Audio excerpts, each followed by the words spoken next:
So guys, over here with a short video regarding Dmail network. We talked about this project several times on the channel, starting from all the way back to April, and we used it multiple times on various networks for cheap transactions on zk-sync, on Starknet, and even on, say, testnet. Finally, we got some exciting news regarding the token and the airdrop. As it states, we can now categorically confirm the airdrop and the token distribution will take place in Q1 2024. So yet another one airdrop for the first quarter of the next year. I think regardless whether the snapshot has been taken or not, if you haven't previously interacted with this application, there is no point to start now, and this video is not going to be any good for you. Now let's discuss a little bit. First, the possible eligibility criteria. Obviously hard to tell, because for regular users, not developers, there is not much you can do inside the application right now. We do have the point system, but it was never stated that this point will have any connection whatsoever to even the potential airdrop at the time.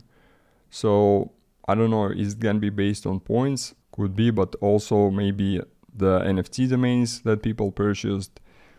The issue is there are way too many users, so like 99% probability that they're not gonna drop for the whole user base. Usually like the max amount, even for the blockchains, it's definitely below mil. So if they take the same approach, there's definitely some cutting to do, and there's definitely gonna be some threshold. So I'm thinking again, either in terms of points / transactions, or maybe for NFT holders, because as you may remember, when they were adding chains, like back in spring, back in summer, they will allow people to register like free NFT domain, and then this system went away. And they introduced the system where you can get the default address without actually registering the NFT address. Okay, that's just for discussion. Now let's take a look at what we can actually do now to potentially slightly increase our chance and allocation.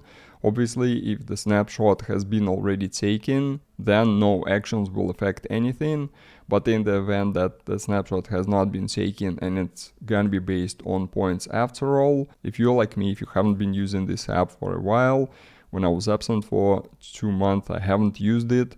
Then when I came back, haven't used it because the gas on the majority of chains is absolutely crazy, and even with these type of transactions that were usually like 10 cents back in summer, now you look at 50 cents, 60 cents, so that's very expensive. However, since then they've added several options here. We can get 200 free points. These are 3 options. First one, you need to subscribe to 5 projects. You just click here.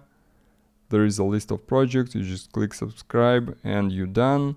Then you need to follow the account on Twitter. And the third one is to set message forwarding. You just specify the email, they will send the confirmation code for it, you enter the code, and boom, it's set. In terms of sending emails, there could potentially be some benefits. So like again, if you haven't used it for a while, to maybe send one using any chain, doesn't matter.